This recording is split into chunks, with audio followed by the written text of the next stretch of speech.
Welcome to Via The Grapevine, proudly brought to you by Liquor City Claremont and offering you the chance to learn more about wine, the masters behind them, and even which wines to collect. Nestled in Stellenbosch's Paradise Kloof Valley is Vriesenhof Wine Estate, and its owner, Boland Coetzee, is ranked among the much-loved icons of the South African wine industry. A former Springbok rugby player, he studied viticulture in 1963 at the University of Stellenbosch. In 1980, he bought Vriesenhof and produced his first wine a year later. During 1987, close friends bought a neighboring farm, and eventually the two were joined to form the estate now known as Vriesenhof Vineyards. Jan passed the winemaking reins over to his successor, and it's our great privilege to welcome him to Via the Grapevine today. Nicky Claasens took over in 2010. A very warm welcome to Via the Grapevine, Nicky. Thank you very much. It's very good to be here. I wanted to start off, and I suppose it's a question that's going to dominate all of our 2020 interviews. How has the iconic South African brand of Vriesenhof survived pandemic 2020 so far? Not lying, it's going to be tough. It is tough, and I think it's going to be tough for a couple of years to come. Online sales, I think, like everybody else, that has been our saving grace, and we are thankful for all the support, all the old clients, all the new clients, all the new friends that we've made.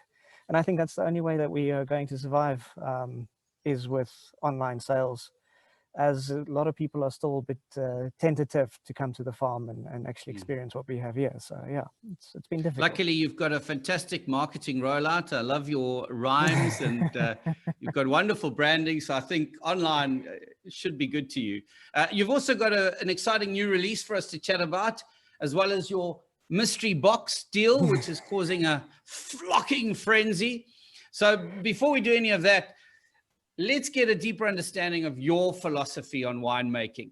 Would you mind sharing with us what you mean by unobtrusive manipulation? Okay, well, it's actually not that difficult of a concept. I mean, it basically just means that I try to do as little fancy with the grapes as they come in. So, you know, I'm not a natural winemaker, so I do like using specific yeasts. So I tweak my type of yeast to the type of wine that I want to make. But then, you know, I do very little pump overs, not excessive. Say if we take the Pinot Noir, it's 1 pump over a day, limited skin contact, and then whether I put pressed juice with it or not. So, you know, there's no finicking, no unique things that are being done. It's just, you know, what nature gives you goes into the barrel and we take it from there. And is that particular to the actual process of winemaking, or does it extend out into the vineyards and your farming practices as well? No, farming practices we've been trying to update quite a bit, trying to go a little bit more biodynamic than anything else, you know, cover crop, reducing the spraying. Our pruning style is still old school, you know, spur pruning. Here and there, we're trying something new with some new Pinot Noir plantings, but yeah, no, as little fuss as possible. I believe your favorite varietal to work with is Chardonnay. Is that a product of working with a passionate grape smuggler, as a 1986 newspaper headline No, luckily put it? I didn't know about that until I started working here. So no, my passion for Chardonnay comes from you know, drinking the wines, and mainly from my time in Burgundy. So tasting, you know, the diversity of Chardonnay across the region, how complex the grape can be to how light-hearted and friendly it can be in Chablis. So it's more the exposure to that side of Chardonnay that's appealed to me, because I would like to try and express, you know, the things that I've tasted there in wooded Chardonnays here in South Africa, and that's what's made it fun. Because it's a very expressive grape depending on how you manipulate it. And it sounds to me like, as you say, the way you manipulate it can be very expressive if you do it well. But it seems to have got a bit of a bad rep. I mean, I love Chardonnay, and I've been mocked on social media for saying that my favorite white varietal is Chardonnay. And someone said, oh, you obviously don't know anything about wine. But, you know, not everybody gets it wrong and does heavily buttery, vanilla, wooded. You know, it doesn't have to be that way, does it? There's so much that can be done. Exactly. And I think that's where the style of winemaking in the, well, when I started drinking, which would be early 2000s, they were they were heavily oaked wines, and they were lacking in, I would say, complexity, because it was just oak driven. And I think that was the whole New World trend from California to do heavily oaked. And I think that's where a lot of people who haven't had the privilege of tasting Burgundian Chardonnays are maybe missing the point a little bit, because depending on which area of Burgundy you are, you have oaked wines that are a bit more buttery, and then they progressively change, but not the oaking, the oak volume as such, but the regime of oaking and the toasting levels, all the way through to Chablis, which is unoaked or sometimes lightly oaked. So again, it's more about diversity than anything else. I would have to say that, you know, we get a lot of people here that say, I don't drink Chardonnay. And all I ask them is to just try it, you know, just to see that they don't all taste the same. I saw a review. I saw a review on some page recently about your wines, and probably the greatest compliment you could have received with regards to Chardonnay. Somebody said just that. I came to the farm. I never drank Chardonnay. Was never a fan, and now this is my Chardonnay. So that's a great compliment to you. South African winemaking legend, one of the most famous names in the country's wine industry. He recently awarded the 1659 Medal of Honor. Is it a tough act to follow? How have you managed to stay true to the young Boland Coetzee style, or does he give you a lot of free rein to pursue your own style? Yeah, no, luckily, like I've told a lot of people that asked me about the following in footsteps and shadows and that sort of thing. It's the nice thing about working with Jan is it's a partnership. So you walk next to him, not behind him, or you don't try and get in front of him. And I think our winemaking style is more based on our philosophy than it is on any one person. You know, we're trying, like our slogan says, it's a partnership with nature. So we try and bring out what our vineyards are expressing. So that's the nice thing about working here, is that we can do pretty much what we want, as long as there's a thread running through all the wines that can show you it actually comes from Vriesenhof and Stellenbosch. So there's no particular emphasis on specific style, as long as the quality is there and you can still get the sense of place. That's all they're worried about. If you were to only choose 3 of your wine offerings that best represent Vriesenhof, what would those be and why? Well, I would say the Pinot Noir, purely because a lot of people say you can't do Pinot Noir in Stellenbosch. And for me, it's a very good showcase of, you know, what Pinot Noir is capable of. Doesn't matter where you plant it. It's the site of the specific vineyard and how you handle the grapes to make, you know, it's microcosmic, it's not macrocosmic. So you can do it anywhere. Then there's the Chardonnay, just because it's my passion. So I will always rate my Chardonnay one of the best in the country. And I think the third one I would say is the Calista, just because there's been quite a significant change in the style of the Calista. And yeah, it's for me, it's a wonderful thing to see 10 years worth of work finally culminating into something that people are starting to realize. It was, when did the Pinot Noir finally kind of take root, if you will? I read somewhere it wasn't until the early 2000s, was it, at Vriesenhof? You really struggled to get it to get going.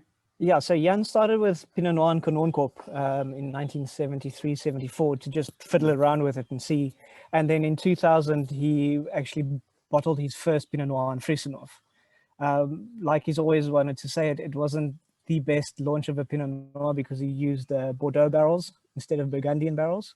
So it's very nice to see the 2000 and the 2018 and to see the progression of the wine and how he's learned and how I have learned from what he did to finally come to a product where I think, you know, we're making a damn good Pinot Noir.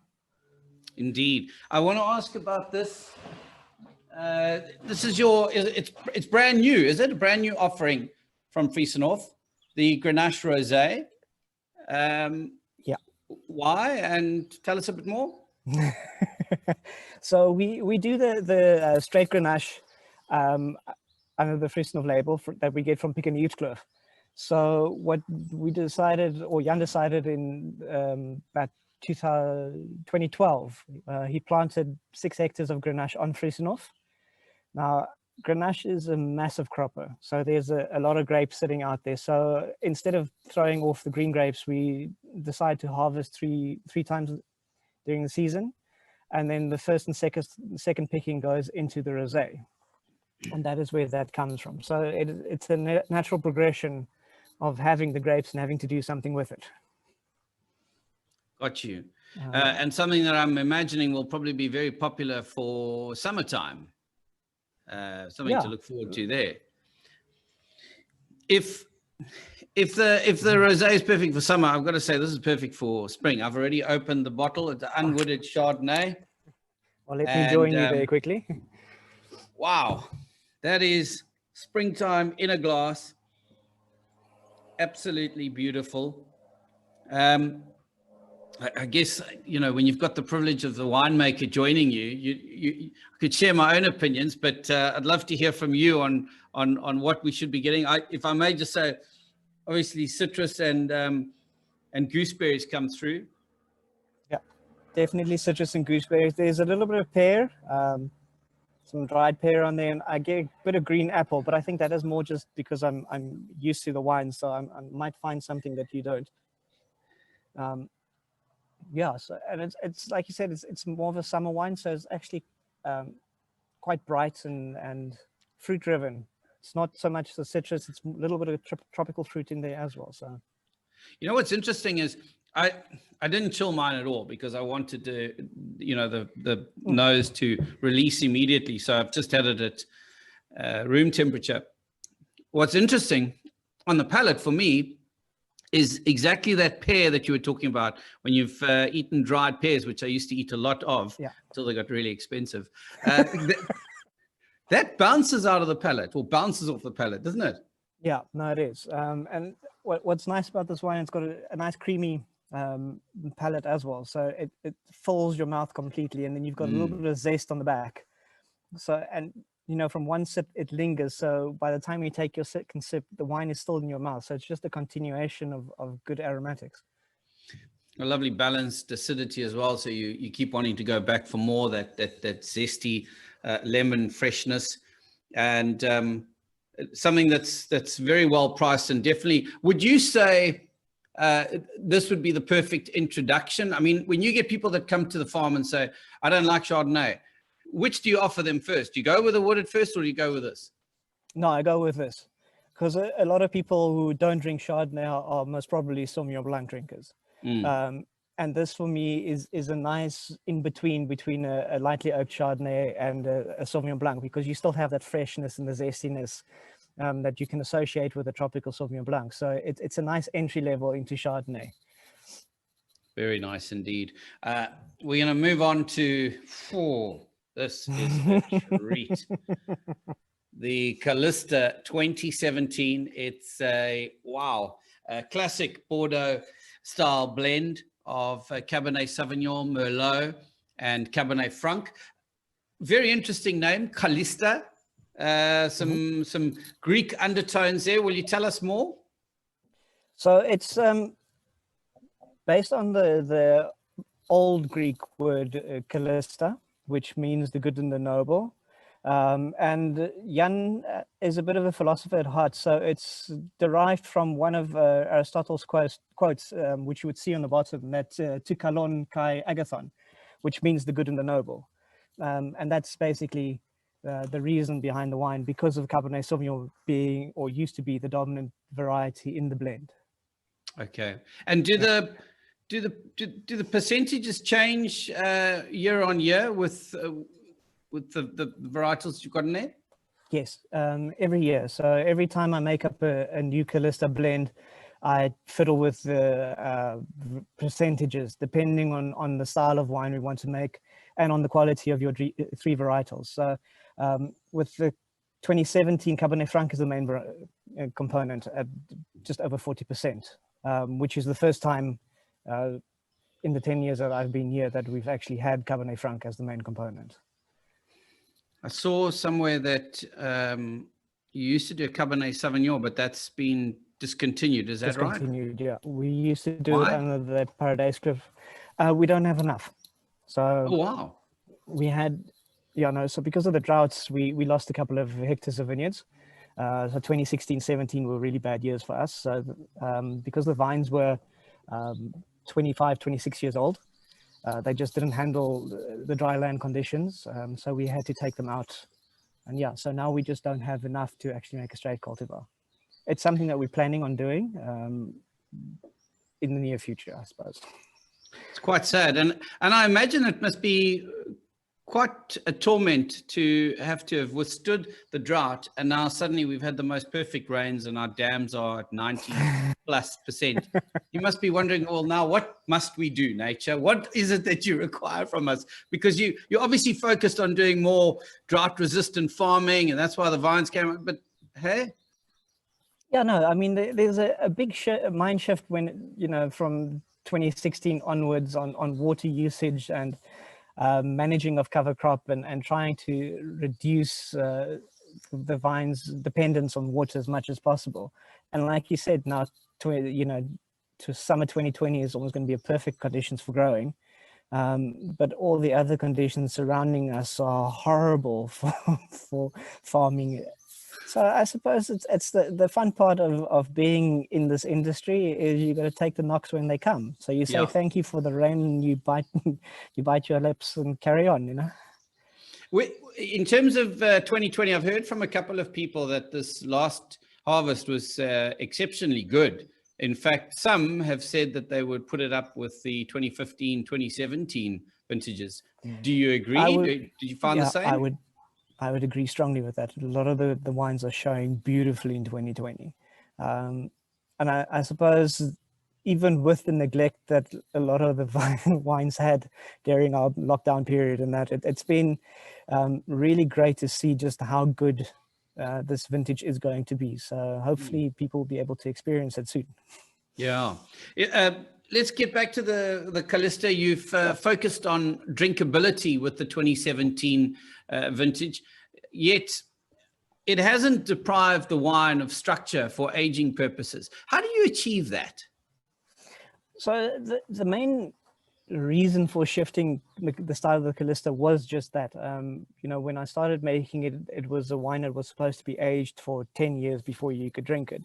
And we all know people like to open a bottle of wine and have it now. So the changes basically starts during the winemaking process already. So we pick a little bit later, so slightly riper, reduced skin contact during ferment, so you don't extract as much tannin. And then we also do less pump overs. So we would have done 3 or 4 in a day, we do 2 for maybe an hour. So you just reduce your extract in the wine. And then it comes to blending, which of the components is more fruit forward. And in 2017's case, that was the Cabernet Franc. It was a lot more red berries and lively than the Cabernet Sauvignon. And then with your oaking, you reduce your amount of new oak. So you just want to highlight your fruit, but you still want your tannin structure there. So that's been the main reason behind that, is just you use the oak to strengthen your tannin structure, so you still have the ageability, but you've got the upfront fruit for easy drinking. And that's where the art comes in. This is why winemakers are so respected and loved by us wine drinkers, because you heard it there. That is a fine balance. It's like wading through a flooding river and you can't see where's your next step. I love the nose, obviously, but the first thing that I got, which really captivated me, was this lovely balance of red fruit and leather. Sometimes a wine can just throw out, one nose at a time, but this was a beautiful kind of, the two were speaking to me at the same time. And that's what sorry for interrupting, but that's what's nice about the fact that the Cabernet Franc is the dominant component. But I mean, it's by 2%. It's not a massive amount. So you've got the red fruit from the Cabernet Franc, but that very, very rigid cab character just behind it with the leather and slight pepperiness that just sits there and keeps it up.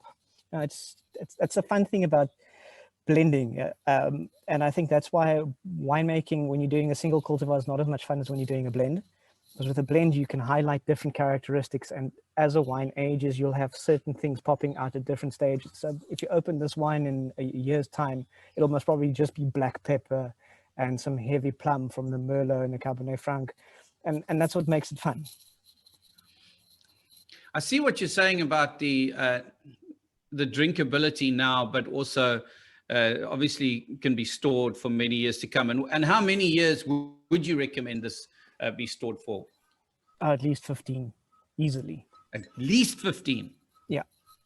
Well, always depending on your storage conditions. I mean, if you keep it safe and healthy, it'll last you 15, no problem. It's an incredible, I'm a little bit confused, to be honest with you. Why? This doesn't usually happen to me, but because I think you've hit the nail on the head with what you've been trying to do with this wine, where it's drinkable, and it's accessible, but it also says, why don't you hold on to me for a bit longer? And that's the complexity, I think, that is going on in my head, is that, what does that? No, I don't know. I can't figure it out. It's hidden at the back. And probably that will be revealed with time and maturation, those hints of flavor. That's one of the big things that Jan taught me when I first started, is he opened a bottle of Calista and said, okay, now you drink this over the weekend. So you drink a little bit for 3 days, and then you see how the wine evolves and how it comes together and goes away and fits into, as it supposedly ages by oxidating over 3 days. And that's the idea behind this. You must be able to see where it's going to go over time. So right now, because it's young and it's fresh, it's got that nice fruit, but because at the back you've got that slightly dry, chalky tannin, that'll keep it for a long time, and the acidity is still there without it being overpowering. So there's enough structure and strength in this wine to be able to last a long time. And that's where your skill as a winemaker comes in, because you have to project what something's going to do, and then try and fit into a mold of your millennial going into the shop and wanting to drink it now.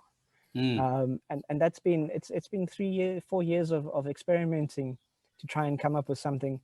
And again, it's vintage. 2017 is a beautiful vintage. So it's not the most difficult thing to do when nature's given you all the components.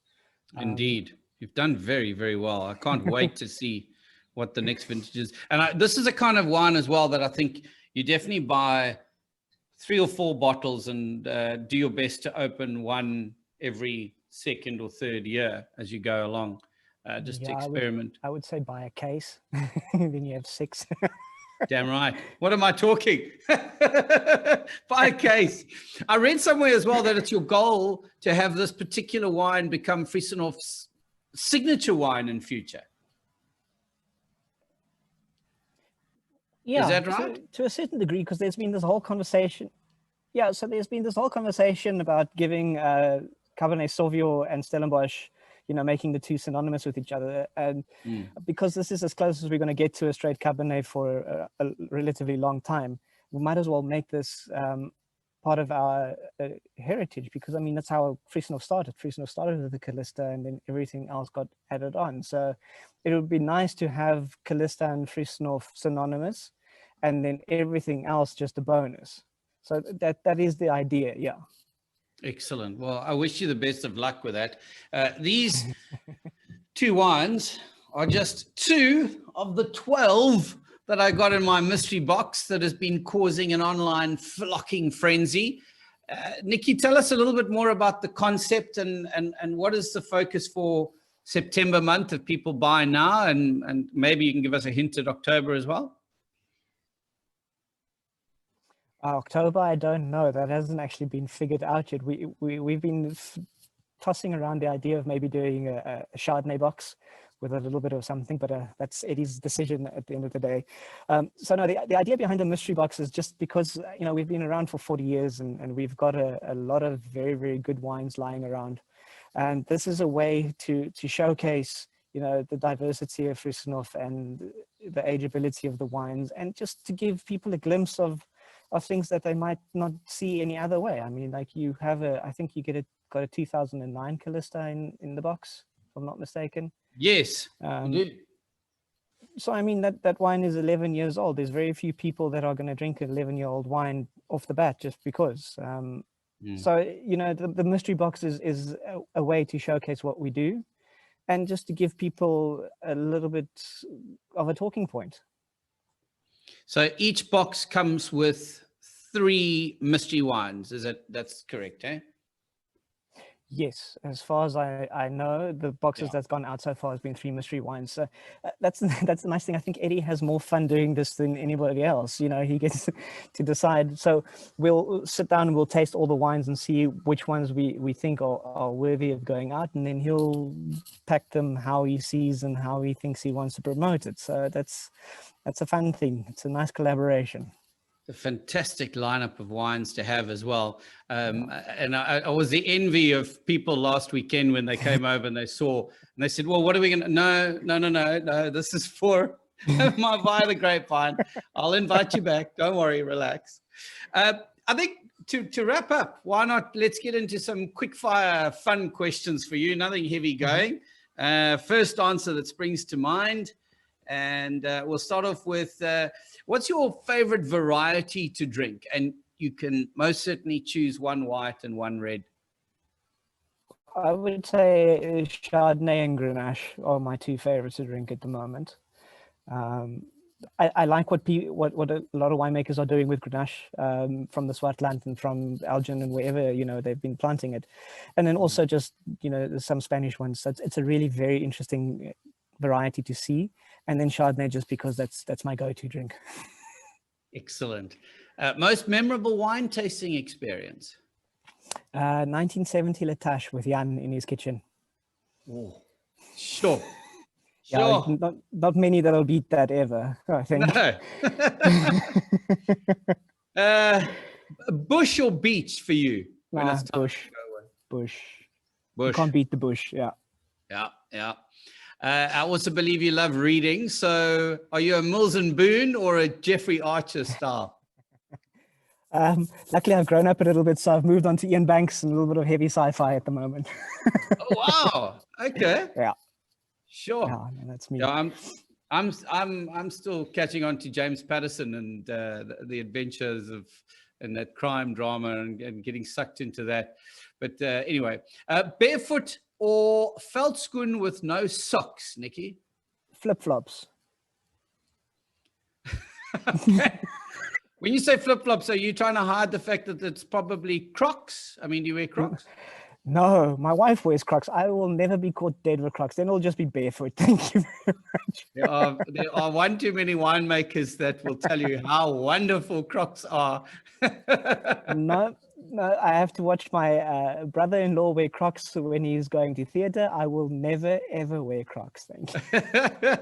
Brilliant. Well, get along to Liquor City Claremont to buy Vriesenhof wines. And if you fancy your luck, then you can answer the easy question right here on the Via The Grapevine Facebook page. Could win a mixed case of the Calista Red and the unwooded Chardonnay. And I've got all the labels in the wrong places. There you go. Could win yourself a mixed case of those 2 wines.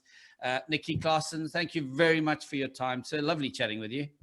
That was an absolute pleasure. Thank you for having me. Appreciate it. Brilliant. Join us again in 2 weeks for the next installment of Via The Grapevine, brought to you by Liquor City Claremont.